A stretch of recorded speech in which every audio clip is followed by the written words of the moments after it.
Well, hi there. Welcome back to Home Wizards. I'm Cindy Dole. And I'm Eric Stroller. And yeah, you are. Didn't it sound convincing that I really was that guy? You really are that guy. I did pretty good. Well, we'd love to hang out with you, and we're having fun talking about things to do in the garden this time of year as things are warm. It's summertime and all, but not to fret because this is actually a great time to plant perennials and bulbs. Yes. Wait, I didn't think bulbs was now. Well, summer bulbs can be planted now. See, there's a time all the time Listen, for something. you don't have to get curt with me about the bulbs. I'm not getting curt. No, I'm kidding. I'm not getting curt. Anyway, this is a good time to get perennials and summer bulbs in the ground now or in the container, and because shopping's more fun when they're blooming. Yeah, that's for instance, whenever because you know what you're getting. Well, right? I always like around fall. You go, hey, I'd love to have fall color to my home. Yeah. Well, that's a great time to shop for fall color because they're in bloom, and you go, oh, I love that particular. I love the ambers, and I love the bronzes and the golds. But anyway, this is a good time to be shopping and planting perennials and summer bulbs, and don't cut the foliage on spring bulbs until it dies naturally. For instance, like do you have daffodils? Do not. They die out soon, and then the later bloomers like the irises, which I love, and I hope you'll get by your pond. They stay green actually throughout the summer, and they should only have the flower stalk removed. Oh, okay. See, I didn't know what you did with the iris. I have iris. You can split them. You keep dividing them and splitting. Wait a minute. What are you talking about? What is that? What's that? Well, bulbs. This is the same kind of a thing like a succulent. You know, you have the little pups or the babies that you divide and section off. Okay. I mean, pretty much all plants you can propagate. So the irises, as you see it in the ground naturally, they just keep expanding and expanding. And then later when they go dormant, you just can reach down into the ground and you can see their root and you just split it and divide it. You can then have a new baby, give it to your neighbor, give it to a friend, put it in a container. See, so you keep having more. Maybe I'll give some of my bulbs to my neighbor who my cat attacked the husband. See? That might heal Wouldn't the that relationship. be sweet? That'd be very nice. Sorry about your clawed leg, and here's a bulb. Is that it? Here's an iris. Is that what I do? That's nice. Yeah, Sure. yeah. That's a friendship token. Sure. Sure. How about? Keep in mind they asked me to put my cat down. I know. I'm not doing that. I love my cat. You want to stake some of the leggy plants, especially if you have some tall vines or weighty, heavy plants. This is a good time to give them some support. Maybe kind of train some of your climbing plants on trellises before the growth gets too, unmanageable. And this is also a good time to cut back some of the spring blooming perennials that have bloomed because you might just get a second go around, which is kind of a cool thing. I love it when you get that extra dose. Have you seen this pineapple lily ever? Take a look at that. I think I have, it's a gorgeous plant, isn't it? It is. It looks like little baby pineapples coming out of... Speaking of pineapples, your last name happens to be Dole. Okay. Again, I will ask you, do you have any ability to get cash from the Dole family? I'm working on it. Not yet. Also, this is a good time to work on your containers. You want to keep the containers well watered, and there are some devices out there, in fact, that work on batteries and timers that will... while you're on vacation or while you're gone, keep releasing a certain reservoir of water into your container. Oh, wow. Yeah. But this is all a good time to plant summer annuals, like if you love begonias or petunias or impatiens. You know what I love? What? The dahlia. The dahlias are pretty, sure. Oh, those are beautiful flowers. Remember to water the containers as it's getting hotter every couple of days or so. Again, containers. Right? Okay.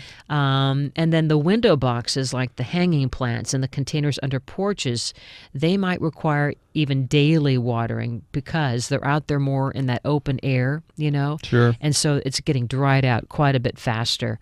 And don't forget to fertilize containers every few weeks with the balance of some of the bloom boosting organic fertilizer. It's amazing how when you add some fertilizer, do you do that? Do you feed your flowers? I got to tell you, I put the amendment on the roses, and it is a night and day difference. The blooms from last summer to this summer, crazy difference. And so once you start feeding your flowers, feeding your garden, it becomes kind of, it's very satisfying. You go, wow, I'm doing what they appreciate. Well, they're responding. Yeah, and I kind of now I'm a little addicted to it. Yeah. I think I maybe got to pull back a little. No, 'Cause you it's don't. only every 8 weeks, isn't it? I think I'm doing it too much. Oh, I see. Because doesn't it mess up the soil if it's too much? How much are you doing it? Every couple of minutes. No.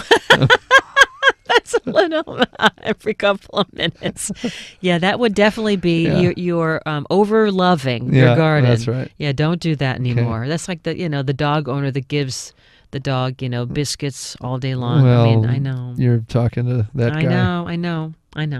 The lawn. This is a good time to mow regularly if you like to do the mowing, especially if you're mulching the clippings. And please leave your grass a little longer than everyone always seems to want to cut it. Mm-hmm. It looks better and it's better for the grass. Weeds Healthier, don't come up as exactly. much. Yeah. And continue to raise the blade on your lawnmower for the summer. Right, because the cool season grasses should be mowed at about 3 to 4 inches, whereas the warm season grasses maybe 2 to about 3 inches. That's right. Good time to cut back on fertilizer, right, for cool season lawns if you have that, since they usually will go dormant during the hottest part of the summer. And you might want to apply a moss killer before temperatures are regularly above 68 degrees. At night, at least. Mm-hmm. And this is, if you have a lawn, I mean, it's tough to realize this, but your lawn needs at least an inch of water per week. That's a lot of water. I'm seriously thinking of getting rid of my lawn. Yeah. I really am. What do you think? I know. Well, we have very little lawn in our house, in our garden, and I don't blame you. I mean, it sure looks nice. I mean, it looks like that classic Cape Cod looking beautiful thing, but again, it's hundreds of dollars in water. I can't. So an inch of water per week. I mean, you make the choice. But if you do irrigate, you're going to need to water deeply to encourage deeper roots. So that means don't just stand out there with a hose and think by just misting left to right at 5 o'clock at night that you're doing it a favor. It's not really getting the water deep beneath the surface. It's actually better to go longer, less often. Right. You're watering every the other air. day. Yeah. You're watering the air, basically. Yes. If you are into veggie gardening, and who isn't, a few things you should make a note of to do right now for the next couple weeks. You want to thin maybe the vegetable seedlings. Make sure that your vegetable garden also is evenly watered. This is also a good time to plant the warm season veggies like tomatoes. I love them. Cucumbers, squash, peppers, and then don't forget to mulch a lot of the different sprawling veggies like the melons. Hey, can I tell you squash. my cucumber experience? No, what? Well, does that mean yes I can? I mean, yes, or no? yes. I meant no, what is it? No, if I let them go too long and they got too big, they get thorny and they don't taste as good. Thorny? Yeah, I picked them sooner, younger. They're thorny. They got these nubs? like nubs, yeah. Nubs, like whiskers. Sharp whisker nubs. Like it needs a shave. Yes. And once it Ick. gets to be that size, Icky. and it's not as good. Ick, no. It's not like tender and luscious. No. Yeah. Let's see, houseplants. This is a good time. Houseplants like a little outdoor vacation too. I do it every week. You do not. I do. I carry them all out on the lawn. And I do I fill up the water 3-time three water. times, Boom, boom, let boom. them sit a little bit out there, and then I take them back in. The 3-time thing is basically How dare you say I do not? Know what?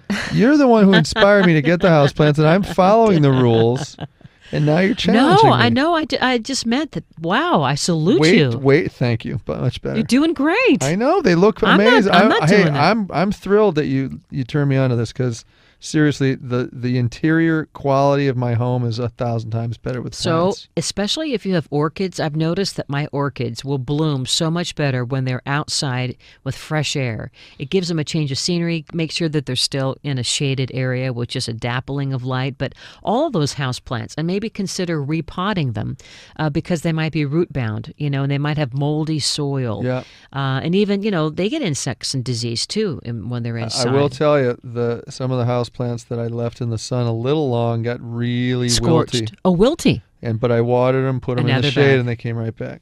And don't forget, your houseplants like to have a little misting and a watering down. Sure. Give them a shower, hose them off, because the leaves that are inside all the time, they get kind of stale, dirty, dusty. Dusty from the furniture. And don't forget to feed your houseplants. Do you feed your houseplants too? I haven't done. That's the next level. You can get a balance. That's the next video I got to buy from you. You got to get the houseplant fertilizer, and then consider moving your houseplants outdoors to to a new place to a new area that's protected. Maybe it's a shady spot, maybe it's part sun, but don't shock them. No, God. You don't want to just put them out in this direct, really hot, extreme area. Now, other few things you might want to think about if you're into feeding hummingbirds, and who isn't. You might want I love them. to change the nectar. Oh, by the way, Mm-hmm. I saw a hummingbird land on my fountain and sit there yesterday. See how cute that is? So cute. I never saw a hummingbird See? land. Aren't they cute? Yeah. They just sit there. They're taking a little he just nap. looked at me. Was he lapping up some of the water? He just said, "How you doing? Thanks for the pool. I love your work." That's what he said. Well, anyway, a lot of things that you can do to start really experiencing and enjoying your outdoors. So if you do have a hummingbird feeder, if you don't, get one, and just replace the nectar every few days. It doesn't take long to spoil in the hot water, in the hot weather, I should say. And then the bird bath. If you have a bird bath, if you don't, that's another fun thing. You don't have to have a pond. You could just have a simple little bird bath, and then that attracts the birds and gives them a nice little Sure. refreshment in the summer months, And don't forget to pull the weeds before they bloom to prevent next year's seeds, and then be on the lookout for insect damage in the garden. Address with the appropriate controls so that you're encouraging the beneficial insects, if you will, while great. controlling and preventing the bad ones. So anyway, some good things I hope that you'll apply and try for your garden coming up in the next few weeks. Now, when we come back, we had a great trip and got some hands-on experience with dishwashers that have gotten some great thumbs up from the world of the Consumer Reports laboratory. And we're going to talk about how you shop for a dishwasher. Did you know that it's a good idea to put your dishes in as dirty as can be? I just learned this. Now, this is true. if you have a newer dishwasher. Right. If it's like an old one like I had 10 years ago, it just kind of goes, you kidding me? I'm not working for that. I'm not working for you. But the new ones. They love to eat the dirt. Anyway, we're going to talk about that and more. Home Wizards, Eric Stromer, Cindy Dole. We're back in a moment.